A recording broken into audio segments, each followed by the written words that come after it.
Right, we are back here. No, we're not back here. Right, here at Bendigo on Supersize night, and I'm great to catch up with Debbie Quinlan after the win of Miss Ari. Firstly, well done, Deb. Thanks, Paul. Thank you. Nice little win. Any win's a good win, but to win a heat of the Supersize is always really, it's a feather in the cap, I suppose. It's one of these time-honoured races that we all want to win over the journey. Oh, exactly. Yeah, you're correct. It was great. We sort of aimed at it. We thought she'd be competitive, but if she wasn't, because she's had a few little hiccups along the way, and we thought if she's not competitive, if we can just get her through and get her through to the semis, and even if she and we'll still take that out. Look, if she makes the bottom ones and doesn't make the final, well and good, but we'll just see how she goes. Yeah. I don't know. Watching the race, I was watching the horses up front because there was a lot of speed on up front. Coming down the outside, she actually almost looked like the horse outside her was going to go past her. She got a fair bit of fight about her. She dug in pretty deep, didn't she? Yeah. Look, she's actually she's a sit and sprint horse. She's very quick, like her mother, very quick and can sit on speed. But Gary was having a few nervous moments. I said, Chris knows what he's doing, and he just said when he come back, the pace had slackened, and he's like, no, I'll just put her into the race. And she had, if you'd noticed in the warm-up, she'd been shying at the dog boxes at the start, so down the bottom, the start of the straight. So he thought if he gets up there and then something comes on the outside of her, she won't be able to see him.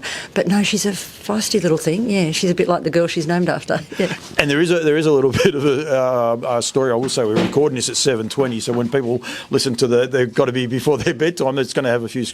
But there is a lot of sentiment behind this horse. One with the breeding. For a start. Yeah, you're correct. Look, Dad raced the mare Misterville, Mum and Dad did, and Dad had died, and Mum bred, this is the last foal Mum bred before she died, and she's named after their first great-grandchild, Ari Turner, little Ari, and so that's why we called her Miss Ari, and the girls are actually up at Mareeba now, just out of Cairns, and they're very strict, the parents. They have to be in bed at 7 o'clock, but they let the girls, they videoed and sent a video to me before the race, and they were allowed to stay up to watch the race, and then it's straight to bed. So, yeah, it's pretty good. And that's what we need, and that's the stories, isn't it? We need kids, we need more generations coming into the sport, we need more people, being a part of it.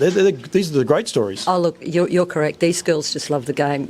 After this filly had actually had a trial one day at Melton, and they ring up and said, did we get prize money from that trial? I said, no, darlings, we don't get prize money at trials. But no, these kids are just dead keen. The other youngest one's got a little 2-year-old as well at home. We haven't raced yet, called Miss Ari. So, no, that's what we need to do, keep this young generation coming through really interested in the sport. Even with the happenings of the last 2 weeks, I think we can all be positive, and we will move forward and we will get back to where we were. Just everything takes time, but we can't forget these generations coming through. No, exactly. I think anyone wants to know how to go forward. I think we need to get the generations coming through and driving it, and pushing with ideas and doing things different. You just said that I forgot the other great-granddaughter's name for a start, but how does that horse go? Yeah, she's a Vincent, very closely. She's out of this one's sister, who's by Christian Cullen, and she's by Vincent, so she's bred along the same lines as this one. She goes nice. She's a big filly. She's ready to trial now. She had a little hiccup as well. She should have been before this one, but she'd curbed the hock, so we'd given her time, and yeah, she's nearly ready to go. We'll get her for the end of the season, but a bit of competition now between the two great-granddaughters, don't you worry. Well, there will be indeed. And Gary was just saying then before, about the luck you've had, I suppose, or the success you've had with the Art Majors. He loves them, doesn't he? And this filly, like you're saying there, Vincent being by Art Major, and then when you get a soft spot for a certain breed, it really helps, doesn't it? Oh, look, he loves them. We've got 2 due to foal this year. He just loves Art Majors, always has, and yet he talks to some other people and they don't like it, and they get on knees, do this, do that. He would swap an Art Major. He'd never swap an Art Major for anything else. He loves them. What about the team, yourself and Gary? How many are you working? Only 4 racehorses and 2 jogging up. Yeah, you're enjoying life. We're in semi-retirement, really. No, we just made that decision after we'd lost Mum and Dad, and we had a lot of properties to clean up, etc., etc. And we just made that decision to back off, slow down, and we run a lot of cattle. And we wanted to enjoy it. I was getting a little bit sick of the travel. I'm a bit old, and so I said, let's just do the half a dozen, and that's what the number will stay at. And it's lovely, it's enjoyable, and we have a life. Yeah, it's good. You're still at the same farm at Drawn? Yeah, we're still at Drawn, but we took over another one of Mum and Dad's, and we kept it, and we run cattle down on it as well, so it's good.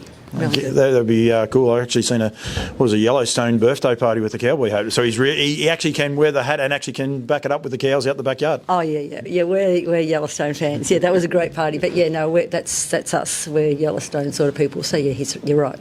Deb, well done. good luck. You're through to the semis, so good luck with that, and well done tonight. Good win, and thanks for coming to Bendigo. And keep that beautiful smiling face happening. That's great, and well done to the 2 great granddaughters. Well done to those guys as well. Thanks, Paul. And look, thanks for all you do. Yeah, thank you very much. See you.